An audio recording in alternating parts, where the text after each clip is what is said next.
Okay. Tonight we are going to talk about risk and issue management. Now we are going to start our project very soon. We've talked about how we can plan our projects from beginning to the end. And once we plan our project, the next thing is that the project will start. And as soon as the project is starting, the next thing is about risk involving risk and issues in projects start from the one the project starts. So it's good for us to understand risk and issue, how to identify risk, how to mitigate and manage them, and the best document method to do that. So this is what we are going to look into tonight. So let's start from our lecture notes.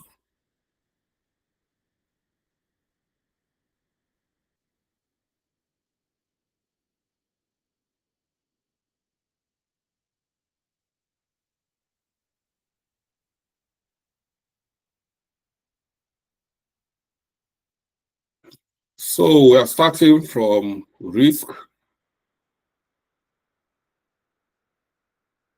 What is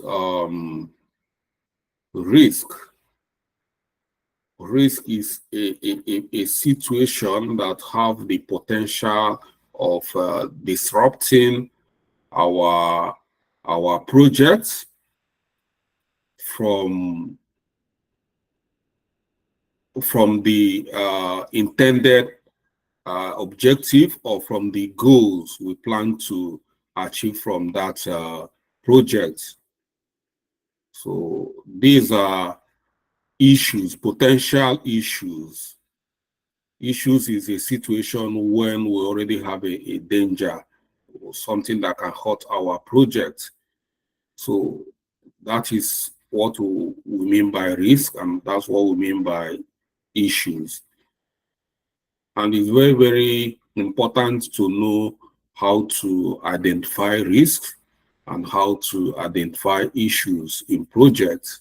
Very important for us to have a clear plan on how to mitigate them.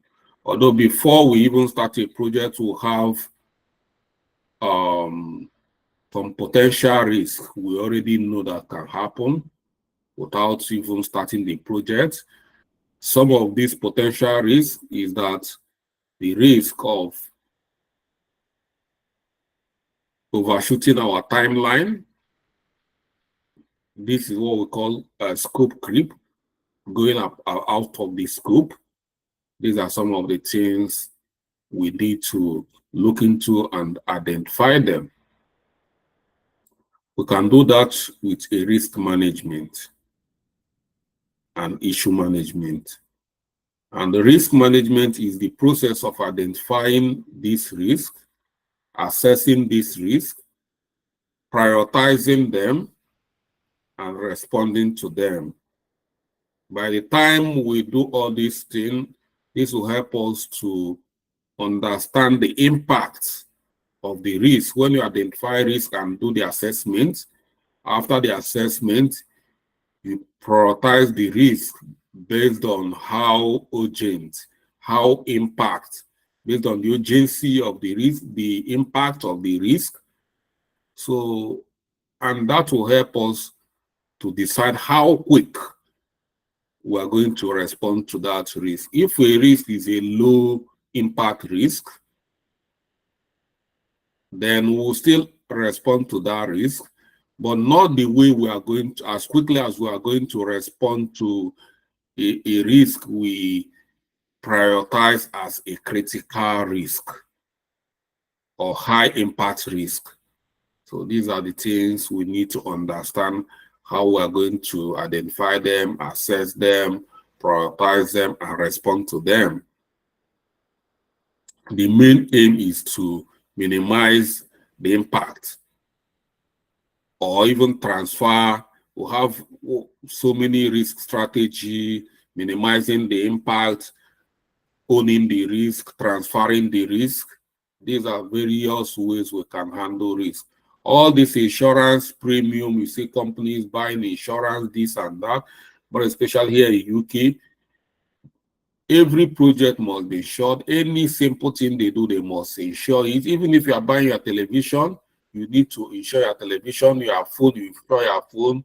Even if you are buying microwave, gadget, everything you hear in UK, you have to do. Well, not a must anyway, but the standard is doing the insurance. Insurance is a risk transfer mechanism. Early this year, a car we just bought. This car is almost new, and we've not used this car up to 2 months. So what I do is that once we come out in the morning, we go drop the keys, and then we have a route, and my wife will drop me off in my office, and my wife will go to her own office, and that's it. So we have a route that works for us. We prepared that morning, we just came out, and the car disappeared, from the car park. It was like a joke. We called police, do everything, and this car vanished up to today. But we didn't start crying because that car was insured. All the police tell us is call your insurance company. We cannot do more than this, but we have to keep on looking. And we called the insurance company. The insurance company took over. And at the end of the day, the insurance company couldn't find the car. The police couldn't find the car. And the insurance has to replace that vehicle for us.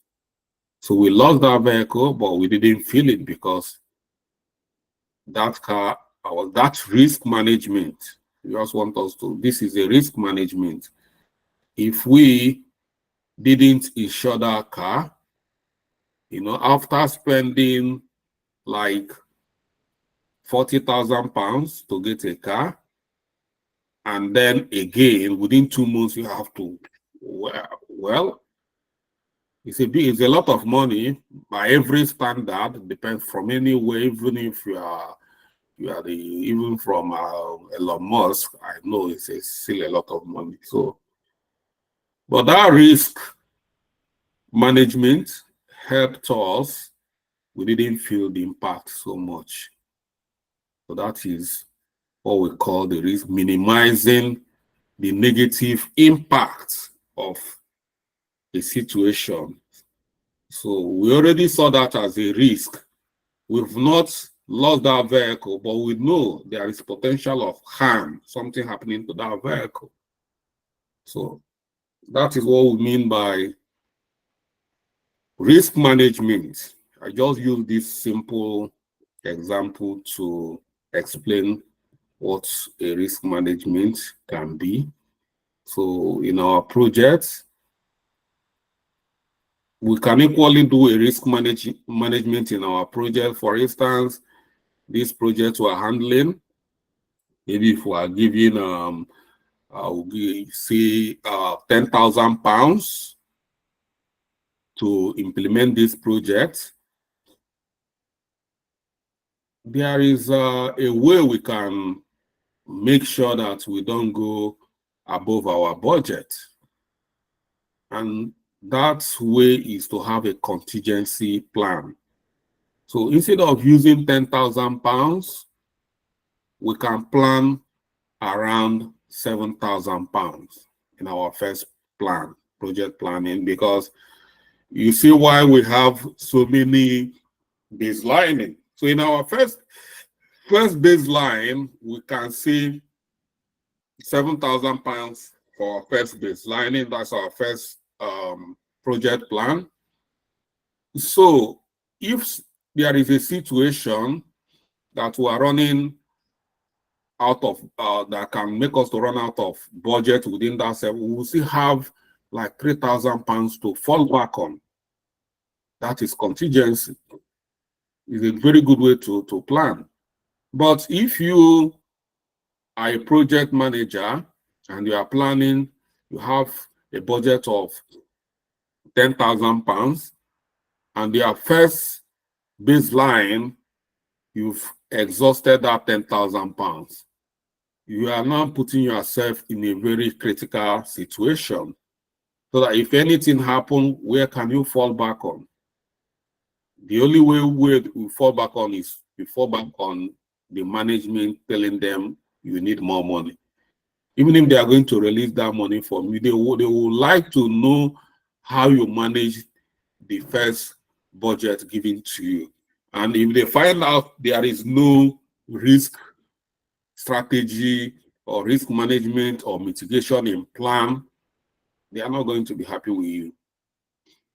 So, benefits of risk management: proactive identification and mitigation of project risk, improve decision making based on risk analysis, increase project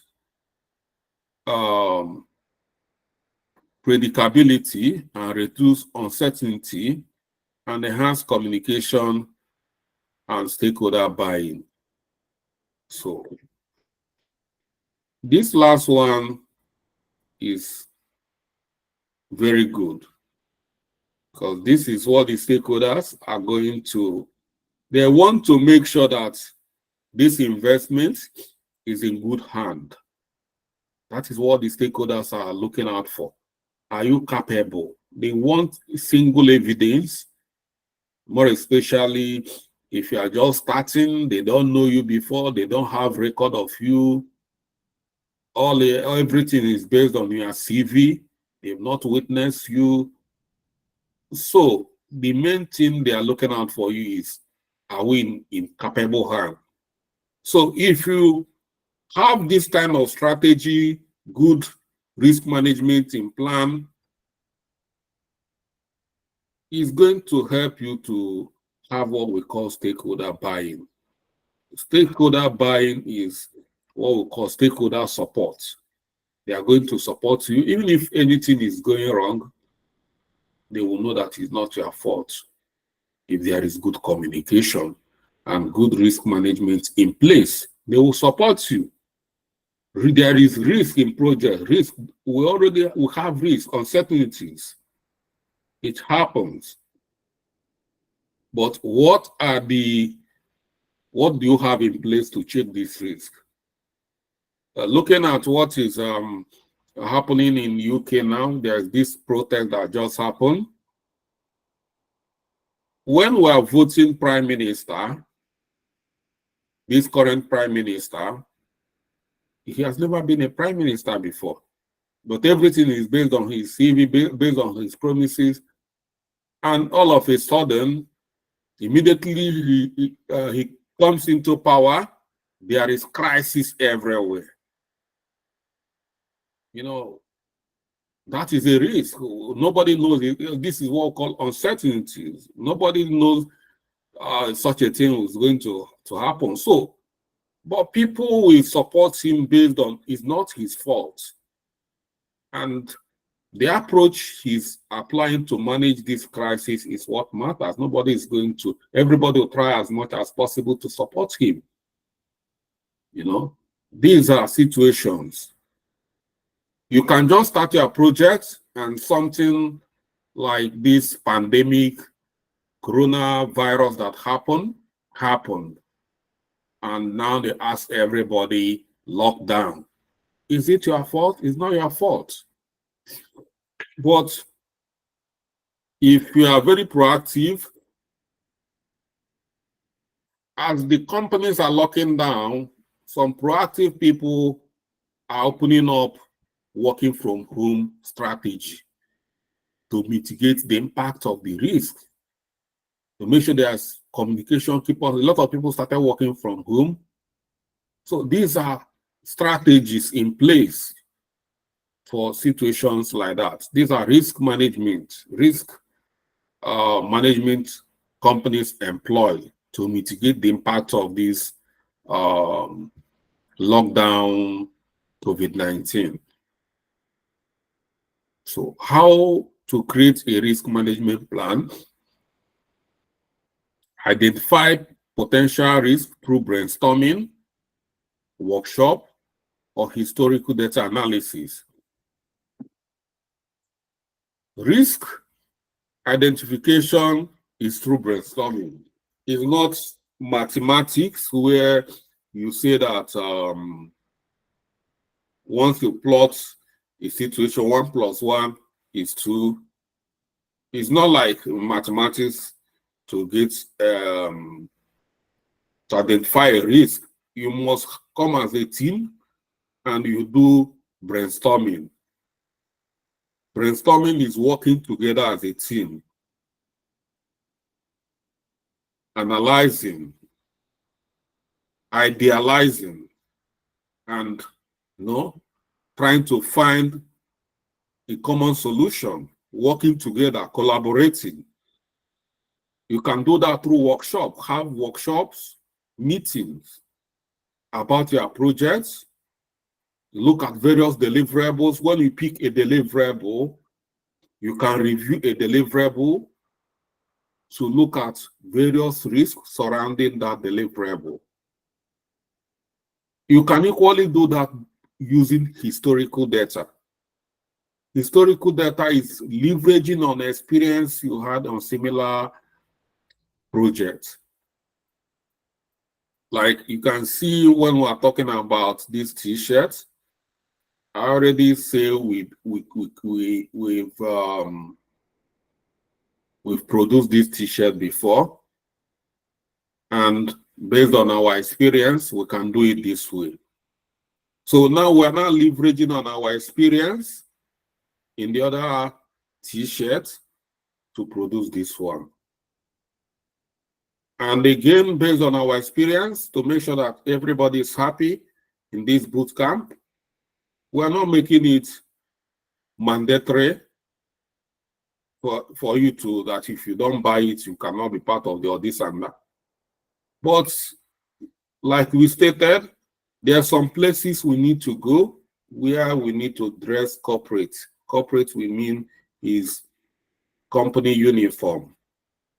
So if a situation like that arises and you say you want to go and we say we're not going because we don't have t-shirt, we are not going to feel hot because we already see the situation. So these are some of the strategies. That's what we call historical data based on historical experience. And we talk about lesson learned reports. Having lesson learned report in various projects in the past, these are where this historical data comes in. So other ways to create a risk management plan is to assess the likelihood and impact of each risk. Develop risk mitigation strategy. We have different ways to mitigate risk. We can avoid a risk. We can transfer a risk. We can mitigate a risk. We can accept a risk. You know, some of the way we can avoid a risk is, this is more especially in Nigeria now, is rainy season. If we, for instance, planning an outdoor activity, we know that during June or during July, we have excessive rain in Nigeria. We can say, okay, we are going to avoid this month. We are not going to have outdoor activity this month because of rain. You see how we have strategically avoided it. That's why a lot of people, once they want to put their wedding, they want to put their traditional marriage, they want to do funeral, they push it towards December, where we are not going to have rain, more especially. This is risk avoidance. Then risk transfer is like insurance we've talked about. You transfer the risk to a third party that will bear the cost or the weight of the risk at a token. What these insurance companies are collecting is a very little amount of money compared to what they are going to, pay if such a thing happen. For instance, a vehicle of that amount, the highest they collect, like say 2,000 to 3,000 pounds, highest.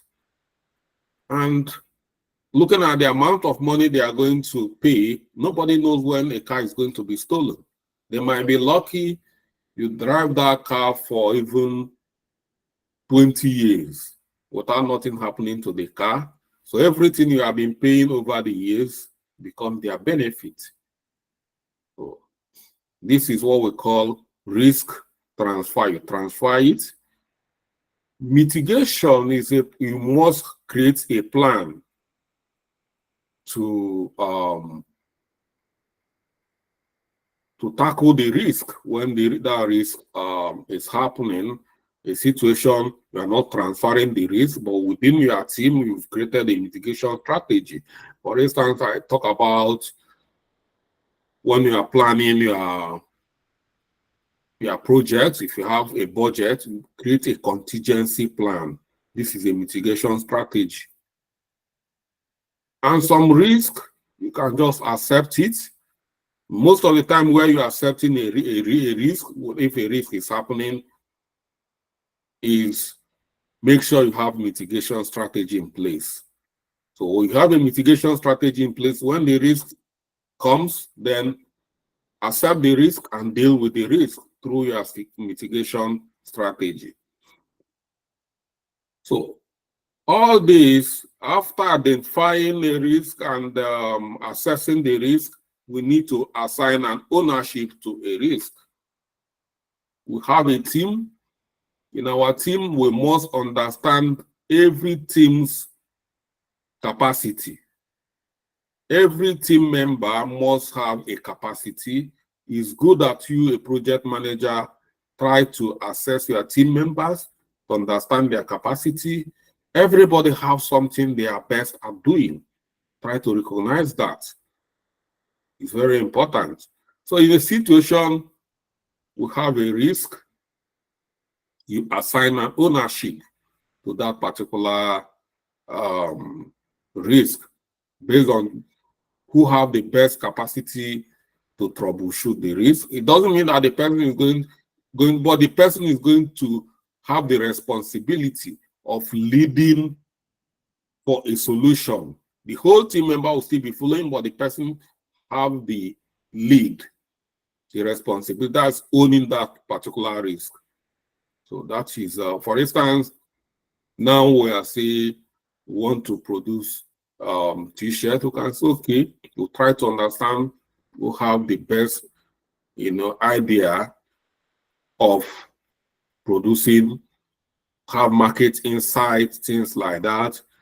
Then we'll say we want to have outdoor activity and to assess the rain. Even if it's during the rain, we can, although I don't believe in that, we just we say what we call people that stops rain from coming, so it can, well, that's, well, it do happen, I don't know, so, but I'm just using that as a way, trying to understand people that have the capacity within your team and let them manage a particular risk. And you, as a project manager, regularly review and update the risk management plan throughout the project. A risk management plan can get obsolete or outdated, so you make sure that you keep on updating it to reflect the project. So let's see best practice. Encourage a culture of open communication about risk. let everybody talk about, let people have the opportunity to talk. And this is a very good way of handling risk. And you see, that's why whenever I want to start a class, I will always say, let's talk about it. What is their challenges? And people will talk about their challenges. You know, this particular boot camp is a project for all of you. I recognize it's a big project, family project for a lot of people. Some people are seeing this project as their next breakthrough activity, which they have been praying for. So I don't take that for granted, and I don't play with it. For me trying to play about this boot camp, I might be playing with a lot of people's hope, which I don't want to do that. I want to help you to build. So that's why when you come, I want you to be happy. Let's talk about it. And even if, that's why I encourage people, no matter how a comment or a question, no matter how stupid you think this particular question is, they're asking me that question. They are not asking you. I'm the one to respond. If something I cannot respond immediately, I'll tell you, I will get back to you. I'm not trying to say I know everything all. So that is what we mean by open communication. But when somebody wants to talk and shut the person down, next time the person will not have the courage to talk. And when things are going down, not going down well with the person, it's affecting the whole performance, the person's performance. And the person is a team member. If the performance is poor, it's going to affect the overall performance of the project. So, and if, for instance, I ask you people to give a review, some people might say, okay, well, since this course started, I don't even know I don't even know what is going on here. And the person might be honest. So it's still affecting our performance because people are talking bad about us. I don't want that. So these are the things to talk about. Open communication is very, very important. When people cannot talk, it's very, very difficult. It's good for people to talk. Anywhere you find yourself, even in your marriage, if you have issue, talk about it. Find a way to talk about it. Even if you are praying about it, you still have some people to communicate about your problem. If you are sick, talk about it. No matter how it is, talk about it. You know, it's important. Communication, open communication. When people have the freedom to talk about the way they feel, is a way of, you know, a best practice in risk management. If I know your situation, I say that a problem shared is a problem half solved. When a risk is communicated, the next thing is to start running around on how to, you know, allocate resources for risk management activities. There must be resources allocated for risk management. Conduct regular risk review to assess changing project condition. So you must conduct regular in projects. What we are going down to that, what we call RAID, is good for a team to have a weekly, depending on the kind of approach you are using. If you are using a waterfall approach, it's good to have a regular meeting once every week. We call it RAID meeting to capture, and resolve risk and issues. If you are using agile approach, there's what we call daily stand-up. Daily stand-up is a situation in agile project management where the team need to come together to talk about the project, to talk about what you've been doing and the challenges in what you've been doing. the question they ask in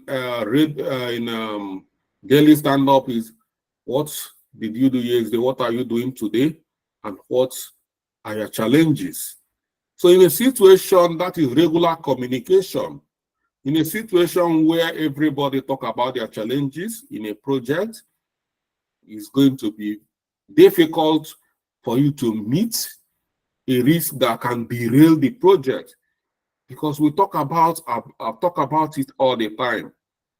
So that is the one of the regular risk review and assessment and open communication. Conduct document lesson learned from risk management throughout the project. We've spoken about lesson learned. It's very, very important. We already talk about lesson learned. It's important. What we do that with teams is that once they have a RAID meeting, after the RAID meeting, these are 2 statutory meetings. In that particular day, after the RAID meeting, we start another meeting, and that another meeting is going to be lesson learned. So that will help us to document, capture the risk, mitigate risk, close some risk or issues, and then capture it as within the lesson learned, what we've learned from managing our various risks. So conclusively, risk management is essential practice for any project. By proactively managing risk, you can increase your project success rates and achieve better outcomes. So now we've seen what risk is all about. Risk strategy, best practice. Let's now talk about issue. What are the issues? Issues are risk that has happened. It has happened. It's no longer a risk. That is issue. And risk is a potential issue. It has not happened, but it has the high probability of happening. That is what we call risk. So now it has happened. We still manage it. We still capture it. We still identify it, capture it, manage it similarly the way we manage risk. Issue management is the process of identifying, documenting, and resolving and tracking issues that arises during a project. Ensures that issues are addressed promptly and effectively to minimize the impact on that project.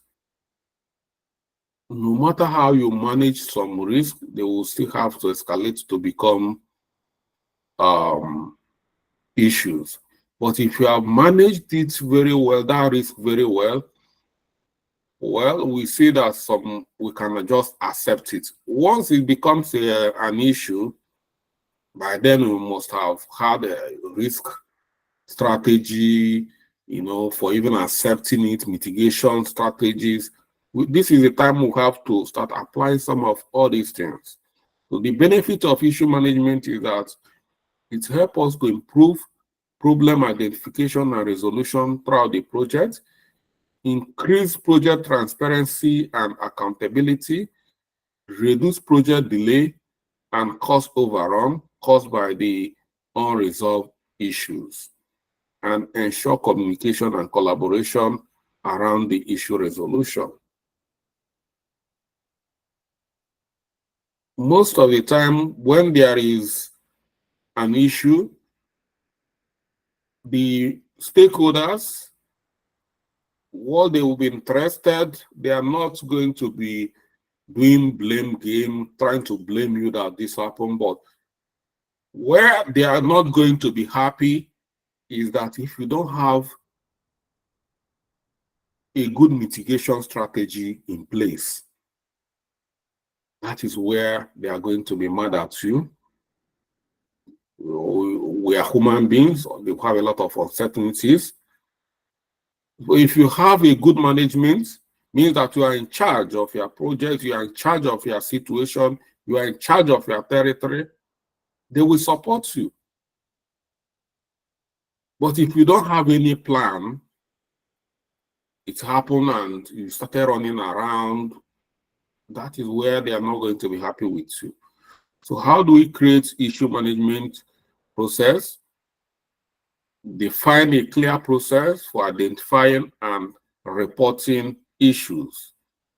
Establish a system for documenting and tracking issues, call it issue log.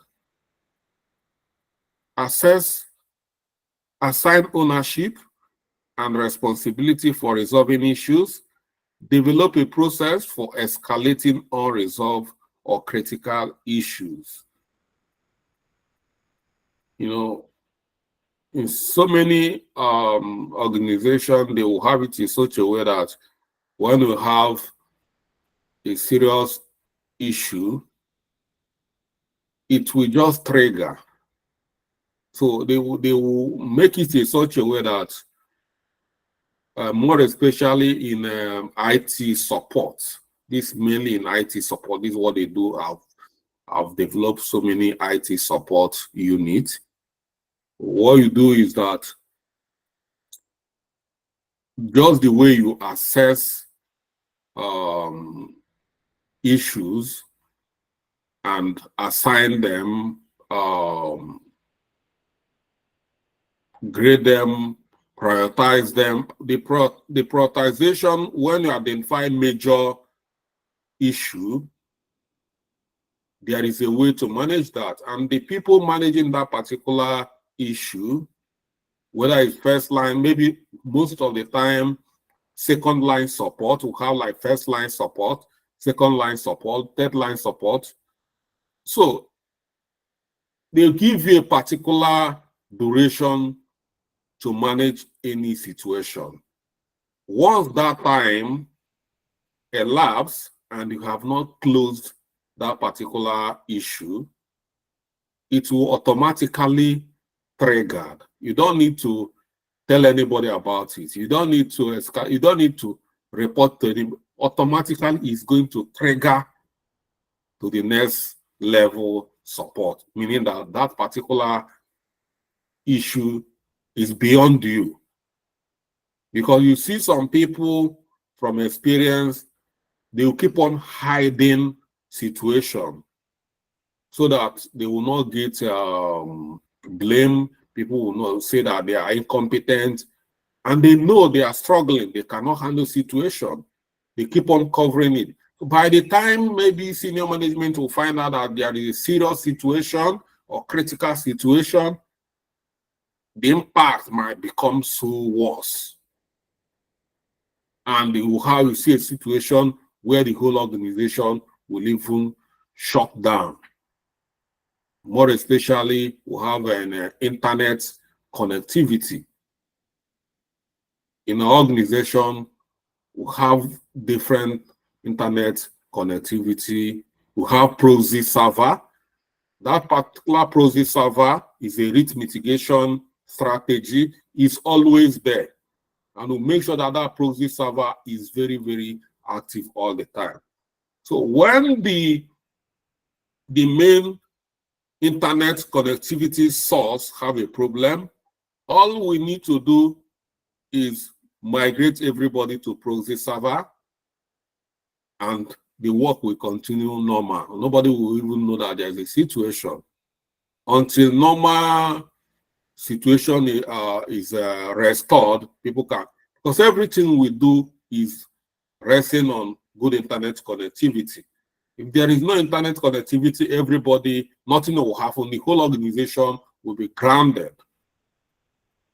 So these are some of these ways. So it's very good to have good escalation strategy.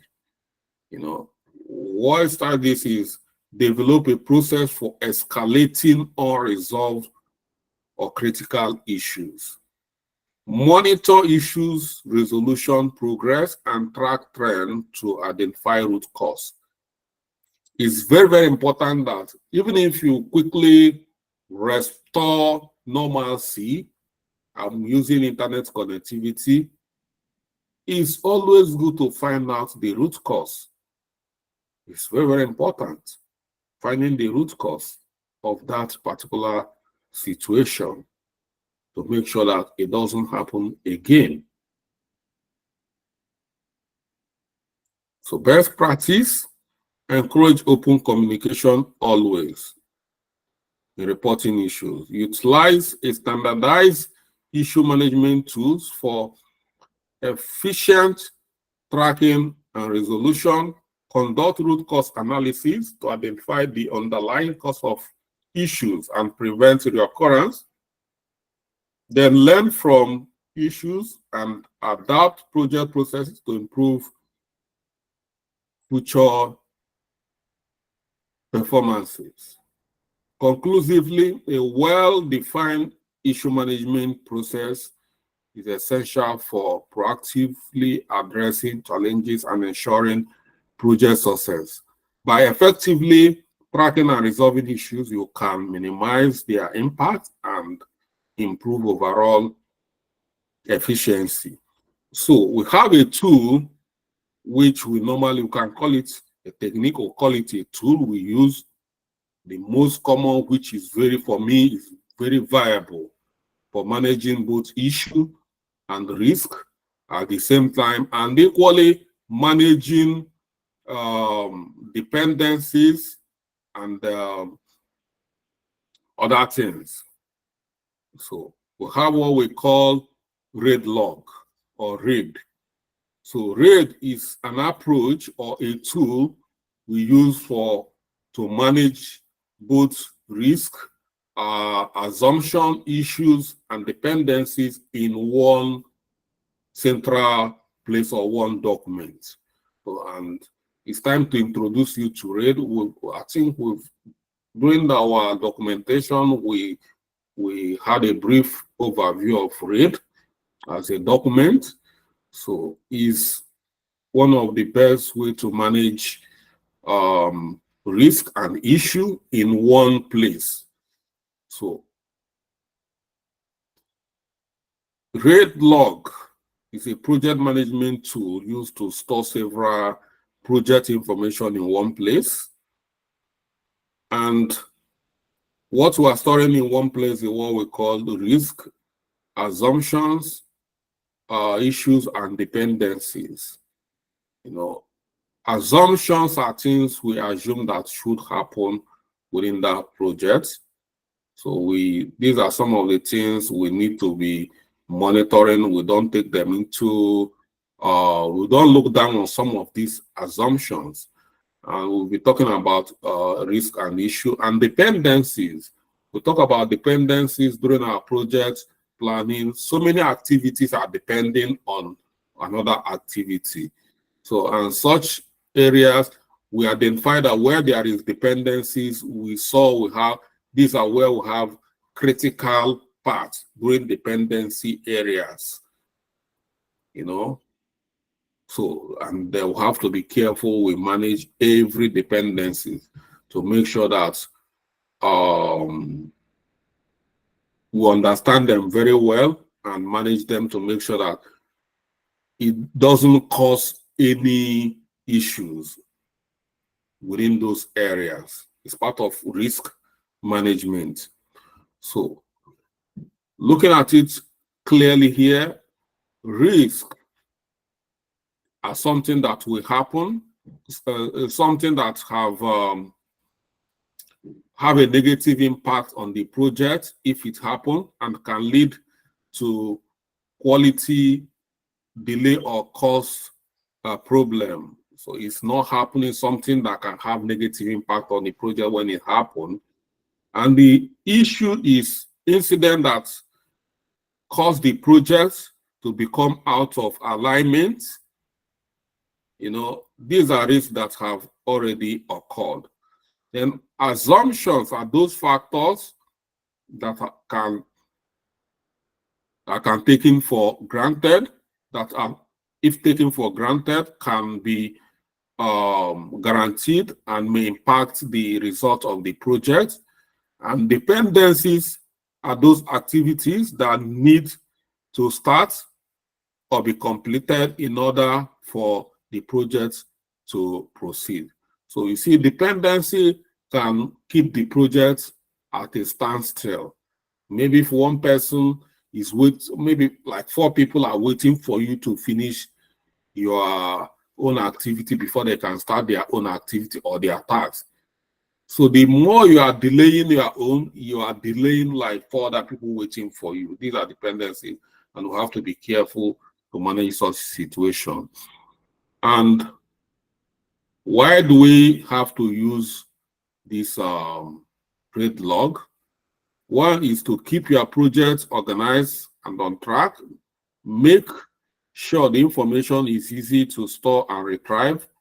Useful document in regular project meeting and audit, and gives confidence that the project is under control.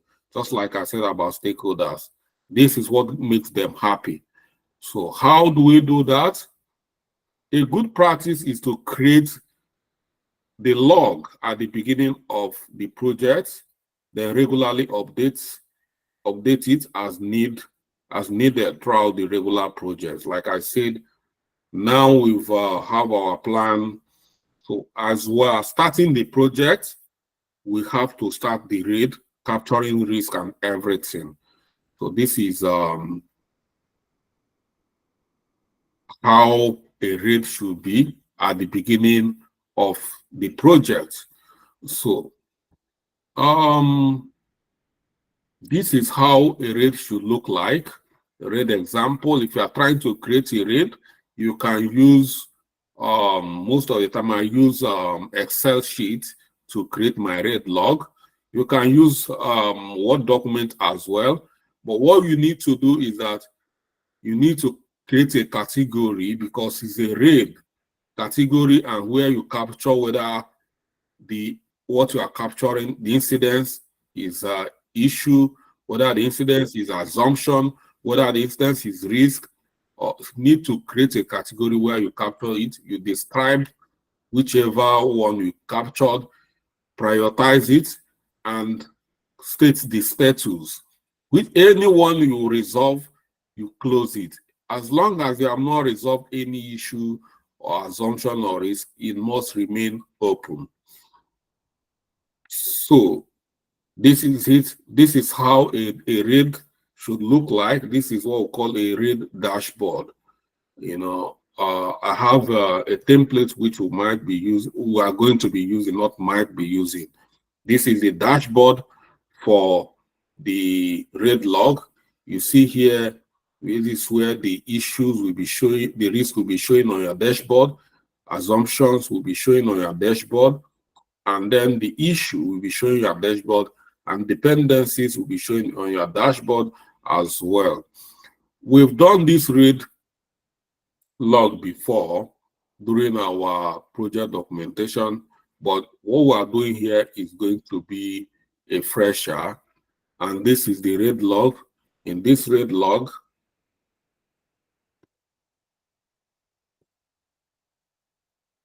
here you see RAID category. Like I stated earlier, you see issue here. Once you capture any situation, you categorize it under issue, assumption, risk, and you describe it, you state the impact, you add the owner, the priority, and the RAID probability number, and then you state whether it's going to be open. Whichever one you respond to, you resolve, you close it. As long as you don't, you have not resolved any issue or any RAID, you don't close it. So that with this, we'll see how healthy the project is. When you have so many RAID open, as a project manager, you should know that your project is not in good condition. It will help us to understand how healthy our project is. So it's just like you, it's like these are project sickness. RAID, all these activities are project sickness. If your project is having issue, that is, let's say issue is stomach upset. Risk is headache. Assumption is back pain. And assumption and dependency is fever in one person, just like you. You should know that you are not healthy. If you're having all these things at the same time, you are not healthy. Just like you have a project, you see all these things are open at the same time. You need to treat yourself. That's the way the project is. So this will help you to know how healthy you are. If you come to our dashboard, automatically you see all the critical risk, critical assumption, everything. You see how healthy you are.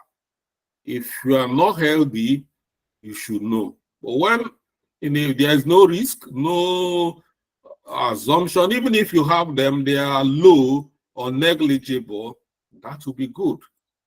So that is how this is going to help us. So we have the document which we are going to be using, and this is the document here as our template. We have been using it, and that's what we're going to be using for our regular RAID meeting.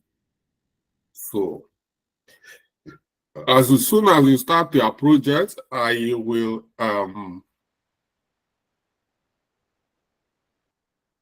expect that every team must be having at least RAID meeting every week. That is the strategy, the risks management strategy we are going to adopt. We are going to use RAID as a tool, and there's a strategy to be identifying and capturing our risk. So if we're looking at this is a dashboard, this is a live one. So we have two sheets here. The first one is dashboard, and the second one is the log.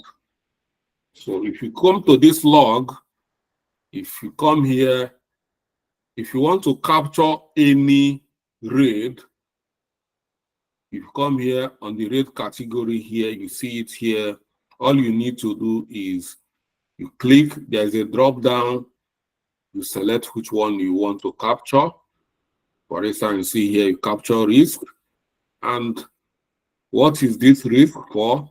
Rain.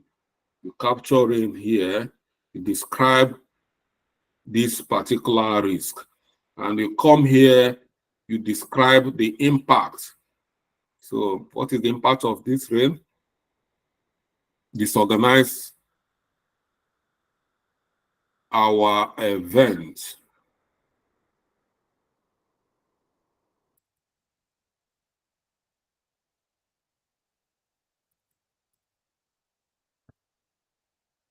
Disorganizing of event. And then within the project, team member assign it to one person, and then decide how critical it's going to be. This is going to be a brainstorming activity for you people to determine how critical it's going to be in that project. Like I say, it's not a mathematics. You have to do some brainstorming with team members. So you determine how it's going to be, whether it's going to be critical, high, moderate, and negligible. And how critical will determine how the risk probability number. You can generate decide a risk probability number from 1 to can be 50, but you can do a brainstorm to assign number. A critical one will have a higher number. A low will have a lower number. It can be from 1 to 5. You see, negligible can be 0 or 1. Low can be 2, moderate can be 3, high can be 4, critical can be 5. So you can do it that way, and whichever one you resolve, you close it. For instance, if you do this, once you close it, it's going to look green, appear green, but as long as it's open, it's open. So this is how you do that. And once you capture this, if you go to your dashboard, you will see it's going to appear on your dashboard. Like you see here, we have only one risk.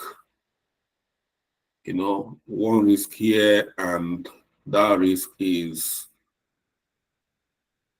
high risk. So that is it. So I will not be taking questions because I have another class by 8:30. I'm sorry about this. We spent a lot of time at the beginning. And why I did that, because we've had a class about risk management during our documentation. So I believe we already know about this, but it's good to talk about it again as a fresher before we start our project. Well, if you have anything you want us to talk about it, you can put the project or the question at the comment section. So I'm sorry tonight, but tonight I'm not giving you opportunity for questioning because of my tight schedule, and I'll make it up some other time. Thank you, sir. Yeah. Thank you, sir. Thank you, sir. Thank you, sir. Right. All right. Thank you, you sir. for your Thank you. understanding. Yeah. Thank you, Miss. Thank you, Miss Howard. Have a wonderful day. Thank you, sir. Thank you, Mr. Charles. Thank you. Thank you. Bye bye, everyone.